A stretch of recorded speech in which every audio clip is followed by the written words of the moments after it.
생각해봐요. 낮에 사냥하는 맹금류 있죠. 솔개, 독수리 뭐 이런 들 얼굴이 크지 않습니다. 작아요. 밤에 사냥하는 새가 얼굴이 커요. 부엉이에게 가장 중요한 게 청각이에요. 얼굴이 접시 안테나라고 생각하면 돼요. 요즘은 별로 없지만 옛날 집집마다 부엉이는 목을 270도나 돌릴 수가 있는데도 불구하고 혈류가 차단된 일이 없어요. 그래서 한 번에 딱 잡을 수가 있는 거죠. 안녕하세요. 동물을 사랑하는 이정모입니다. 아울이죠, 아울. 부엉이와 올빼미 모두 올빼미과예요. 그래서 아울이라고 하는데 우리나라에서는요 구분해요. 귀깃이 있으면 부엉이, 귀깃이 없이 동그라면 올빼미라고 불러요. 얼굴이 모양이 비읍자 그러면 부엉이, 얼굴이 동그래 그럼 올빼미라고 구분하면 됩니다. 라고 생각하면 큰 오산이에요. 이렇게 단순하지가 않습니다. 그러니까 귀깃이 있으면 부엉이, 귀깃이 없으면 올빼미 하면 좋은데 꼭 그렇지가 않아요. 솔부엉이와 쇠부엉이는요 부엉이지만 귀깃이 없어요. 소쩍새는 또 부엉이처럼 귀깃이 또 있기도 하고 그러면 부엉이와 소쩍새는 어떻게 구분할까 싶습니다. 봐서는 안 돼요. 소리를 들어야 돼요. 근데 왜 딴 나라는 다 아울이라고 하는데 우리나라만 부엉이하고 올빼미로 나눌까? 귀깃이 있는 부엉이하고 귀깃이 없는 올빼미가 두루두루 잘 보이기 때문에 구분하는 것 같아요. 서양에는 부엉이만 있는 것도 있고 올빼미만 있는 것도 있고 구분을 아는데 우리는 구분을 했다는 거죠. 일본도 마찬가지입니다. 우리나라만 구분한 게 아니라 일본도 부엉이하고 올빼미를 구분해요. 귀깃이 있는 부엉이를 미미추크라고 하고 귀깃이 없는 올빼미는 후크로라고 합니다. 근데 중국도 있을 만한데 중국은 또 없어요. 중국은 또 서양과 함께 구분이 없습니다. 또 이렇게 나눈 게 또 문화적인 이유도 있어요. 유럽에서는요 부엉이나 올빼미나 다 지혜의 상징이에요. 여신이 또 부엉이 딱 놔두고 다니기도 하고 그 다음에 해리포터에서는 뭐 자기만의 부엉이 올빼미가 있는 거잖아요. 우리나라 일본은 또 올빼미와 부엉이가 문화가 달라요. 부엉이는 길조예요. 좋아. 부엉이가 오면 부엉부엉 오면 아 좋은 일이 있겠구나. 또 부엉이 뭐 장엄하다 생각했는데 올빼미는 뭔가 죽음을 상징합니다. 불길하고 귀신을 암시합니다. 그래서 이제 우리나라 민화에 보면요 부엉이는 등장해도 올빼미는 거의 등장하지 않아요. 등장해도 어두운 분위기로만 나옵니다. 그러니까 우리는 좋은 새와 나쁜 새를 구분했던 거고 유럽에서는 다 부엉이나 올빼미나 지혜의 상징이라고 생각했기 때문에 걔네는 구분하지 않았고 부엉이, 올빼미뿐만 아니라 새들도 다 새소리가 다르잖아요. 새 울음소리는 분명한 목적이 있잖아요. 첫 번째 영역 표시예요. 같은 조끼 우엉우엉 하면서 여기 내 자리야. 그러니까 너네 오지 마. 딴 데 가서 놀란 말이야. 한 거죠. 겹치는 영역을 줄여서 충돌을 줄이고 자기 생산성을 높이기 위해서 영역 표시로 울고 또 중요한 것도 짝짓기죠. 짝을 부르거나 여기 건강한 짝이 있어요. 신호를 보낸 거죠. 더 크고 더 규칙적이고 더 멀리 퍼지는 소리일수록 강하고 더 건강한 개체라고 생각합니다. 우리도 마찬가지잖아요. 의사소통, 암컷과 수컷 사이에 또 부모와 새끼 사이에 위치 확인을 하고 위험이나 감정을 표현하는 방식으로 울어댑니다. 근데 우는 방법이 달라요. 부엉이는요. 부엉, 부엉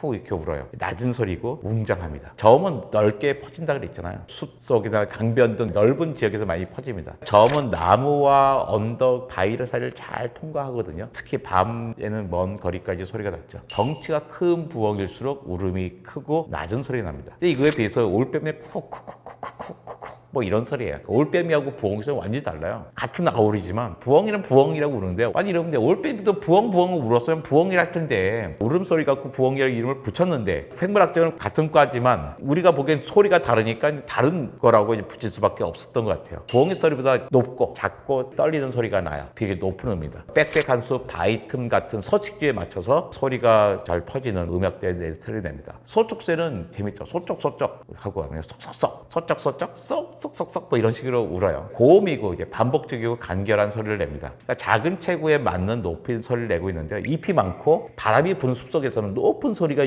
유리합니다. 그래야 좀 잘 구분이 되니까. 근데 밤에 경쟁자와 소리가 섞이지 않도록 각 종마다 독특한 주파수와 패턴을 가지게 되잖아요. 어떤 울음은 메아리나 잔량이 적게 나요. 메아리도 안 들고 잔량도 별로 없어요. 빠르고 규칙적으로 들리게 지나가면서 포식자를 헷갈리게 하는 거죠. 여기 있는지 저기 있는지 잘 못하게 하는 겁니다. 또 습지에서는 좀 낮은 울림이, 숲에서는 높고 맑은 소리를 많이 냅니다. 소리를 보더라도 어느 쪽에 사는지 알 수 있죠. 또 밤의 숲에서는 안 보이잖아요. 올빼미라고 해서 부엉이를 잘 보는 게 아니고 깜깜한데 뭘 보겠어요. 밤의 숲에서는 누가 누구인지 잘 안 보이잖아요. 명확히 소리로 구분해야 되거든요. 그래서 주파수가 높고 낮고 소리가 반복적인지 불규칙적인지 그런 패턴에 따라서 음색이 달라집니다. 그래서 같은 종이어도 같은 개체여도 뭐 자기 짝을 내는 소리는 달라지고 어미는 새끼의 소리를 알아듣기도 하고 그렇죠. 우리 목을 요만큼 돌리잖아요. 근데 부엉이는 180도 돌린다 그랬어요. 근데 사실 180도 훨씬 더 많이 270도까지 돌릴 수가 있는데요. 몸은 가만히 있는데 목이 뒤로 확 돌아가서 깜짝 놀랄 수가 있잖아요. 근데 여기에는 해부학적인 이유가 있어요. 사람을 비롯한 모든 포유류는 목뼈가 7개예요. 경추가 7개가 있거든요. 그런데 부엉이는 목뼈가 14개예요. 목이 뭐 긴 것도 아닌데 목뼈가 14개니까 목뼈가 촘촘하게 작게 있다는 거잖아요. 그러니까 돌리기가 상대적으로 더 쉽겠죠. 회전 관절이 훨씬 더 많으니까. 그다음에 관절과 인대가 더 고도로 유연해요. 그러니까 잘 돌릴 수가 있어요. 근데 중요한 게 뭐냐면 확 돌리면 어떻게 해요? 뼈를 둘러싸고 들어있는 신경과 혈관이 막히든지 꼬이든지 할 거예요. 그런데 특이하게 생겼어요. 회전할 때 동맥이 꼬여가지고 혈류가 차단되면 안 되잖아요. 부엉이는 목을 270도나 돌릴 수가 있는데도 불구하고 혈류가 차단된 일이 없어요. 왜냐하면 보통은 이제 척추의 중앙에 경추동맥이 있으면 경추동맥이 척추의 중앙이 아니라 뼈를 따라서 옆으로 나가 있어요. 뼈가 이렇게 같이 돌아가면 되는 거예요. 동맥이 넓어졌다 좁아졌다 하는 또 구간이 있어가지고 좀 막히더라도 혈액이 유지가 될 수가 있어요. 동맥 주변에 혈액을 저장할 수 있는 혈관이 확정된 부위가 있어요. 설사 막힌다고 하더라도 계속 넘겨줄 피가 이제 보관될 수가 있는 거죠. 그래서 혈류가 막혀도 뇌에 충분히 산소를 공급할 수 있습니다. 또 뇌와 척수 사이에 쿠션 조직이 많아가지고 목을 돌려도 뇌와 척수 신경이 안전하게 보호가 됩니다. 180도가 아니라 270도를 돌릴 수가 있어요. 그러니까 여기부터 돌리기 시작해서 어떻게 해요? 여기 쭉 돌아서 완전 뒤까지 가면 180도잖아요. 여기까지 오는 거예요. 근데 왜 이렇게 270도를 돌리게끔 진화했을까? 다른 새와 달리 부엉이는 또 눈이 정확하게 두 개가 앞에 있잖아요. 포식자는 뜻이죠. 넓게 봐야 되잖아요. 시야를 넓혀야 돼요. 눈이 여기 있으면 어떻게 해요? 여기서 이만 그 뒤까지 하니까 사실 대부분 다 볼 수가 있는데 뒤통수는 못 보지만 조금만 돌려도 여기를 볼 수가 있어요. 눈이 두 개가 앞으로 있어, 부엉이는. 또 올라가지고 몸을 돌리기가 너무 어렵잖아요. 목을 돌리면 다 볼 수가 있단 말이에요. 시야를 넓히기 위해서 목이 발달한 거죠. 포식자, 먹잇감을 효과적으로 탐지할 수가 있습니다. 또 소리와 냄새를 추적할 때 몸을 움직이지 않고도 이렇게 넓은 관찰에 어디서 소리가 나는지, 어디서 냄새가 나는지 관찰할 수 있죠. 그래서 엄청나게 중요한 장점이죠. 그거 있잖아요. 우리가 몸으로 움직이는 것보다는 사실 목만 살짝 움직이는 게 훨씬 더 은밀하게 하는 거잖아요. 그죠? 어디 저게 찜할 때도 몸을 돌리는 것보다 고개를 돌리는 거죠. 사주 경계를 하잖아요. 걔는 사주 경계를 혼자 할 수 있는 거죠. 가장 중요한 게 사람처럼 양안시라는 거예요. 그러니까 입체시가 뛰어나죠. 그래서 낮에는 좀 화나니까 문제가 없는데 밤에는 어떻게 해요? 어둡잖아요. 어두운 곳에서도 사물을 명확하게 확인할 수 있어야 된단 말이에요. 그래서 망막이 특이해요. 그 망막의 특징이 있어서 빛을 잘 모아서 환하게 볼 수가 있어요. 그래서 이제 밤에도 이제 먹잇감의 거리까지도 판단하고 움직임도 판단할 수가 있습니다. 근데 부엉이에게 가장 중요한 게 청각이에요. 얼굴이 접시처럼 생겼잖아요. 부엉이나 올빼랑 똑같아요. 얼굴이 접시 안테나라고 생각하면 돼요. 요즘은 별로 없지만 옛날 집집마다 왜 접시 안테나 많이 붙어 있잖아요. 위성 방송 본다고. 마치 위성 접시처럼 소리를 모으는 역할을 합니다. 깃털 배열 축소해가지고 귀깃은 귀가 아니에요. 귀깃은 귀가 아니고 그냥 귀처럼 생긴 깃털이란 뜻인데 얼굴에 있는 깃털의 배열이 특이해서 귀 쪽으로 소리가 더 많이 들어오면서 이제 증폭하게 돼 있어요. 그래서 밤에는 캄캄해서 안 보이니까 주로 뭐냐면 소리로 사냥하는 겁니다. 근데 재밌는 게 있어요. 보이진 않아요. 근데 우리가 눈이 두 개 있는 게 이유가 뭐예요? 잘 정확하게 거리를 알고 있었잖아요. 귀가 양쪽에 있어요. 우리가 양쪽에 있으니까 어떻게 해요? 밤중에 안 보일 때 소리만 보고도 우리 먹이가 어느 방향에 있는 줄 알 수가 있잖아요. 왜 이쪽은 덜 들리고 이쪽은 더 잘 들리기 때문에. 근데 부엉이는 쭉 날아가다가 쥐를 딱 낚아채야 돼요. 근데 방향은 알았어. 저쪽인 줄 알겠어. 근데 높이를 정확히 알 수가 없잖아요. 깜깜해서 안 보인단 말이에요. 그래서 기가 막힌 장치를 발명했는데 귀의 높이를 달리하는 거예요. 귀깃은 그냥 있지만 귀깃은 귀가 아니라 했잖아요. 안 보이는 쪽에 안쪽에 귀가 숨어져 있는데 한쪽은 귀가 높고 한쪽은 귀가 낮아요. 그러니까 양쪽에 있으면서 귀가 높고 낮으니까 어떻게 방향은 알 수 있어요. 높고 낮으니까 어떻게 높이도 알 수가 있는 거예요.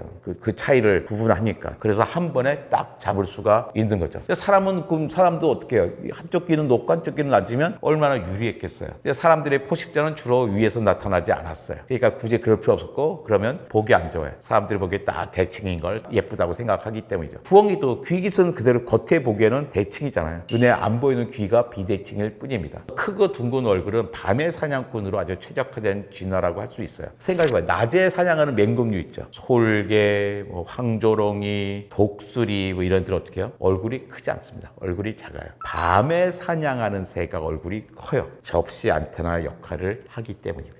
얼굴을 좀 많이 받아들입니다. 받아들여서 털 사이로 쑥쑥 귀로 들어가는. 그냥 몸은 똑바른데 하나는 높고 낮아요. 그러니까 소리가 올 때 쭉쭉 날아가는데 그 왼쪽 귀는 낮고 오른쪽 귀가 높다고 해봐요. 오른쪽 귀가 더 높이 들려? 그럼 내 먹이는 어디야? 더 위에 있는 거예요. 왼쪽 귀가 더 높게 낮추는 거죠. 바닥에 있는 걸 잡으러 갈 거야. 쭉 잡으러 갈 때가 비스듬하게 갔잖아요. 근데 높이가 있으면 내가 소리 왼쪽 귀와 오른쪽 귀에 보고서 내가 지금 더 너무 높이 날고 있는지 더 각도를 낮춰야 되는지를 구분을 하는 거죠. 소리로. 야행성은 깜깜하단 말이야. 밤에. 깜깜할 때 사냥을 하려면 밤중에 사냥할 때면 걔가 아무리 눈이 좋다 하더라도 빛 신호보다는 소리 신호가 더 중요하기 때문이에요. 크잖아요. 일단 커. 그 큰 새를 누가 잡아먹겠어요. 오, 수리부엉이요? 이만해요. 수리부엉이 놔두면. 날개짓 하면 더 커지잖아요. 밤중에 활동하는 더 큰 포식자가 없잖아요. 일단 육상의 뭐 동물들은 고양이과 동물들은 커다란 새를 공격하는 건 아니잖아요. 날아다니면 어떻게 잡겠어요. 근데 낮에는 뭐 더 커다란 새도 있지만 밤에는 더 커다란 새가 없고 그다음에 맹금류 입장에서도 굳이 이렇게 커다란 부엉이처럼 커다란 동물을 공격할 이유가 없는데 잡아먹을 게 많은데 왜 커다란 동물을 공격해서 위험을 감수하겠어. 밤에 우리나라의 수리부엉이 같은 게 밤에 최고 포식자입니다. 황조롱이 밤에 안 다니거든. 왜?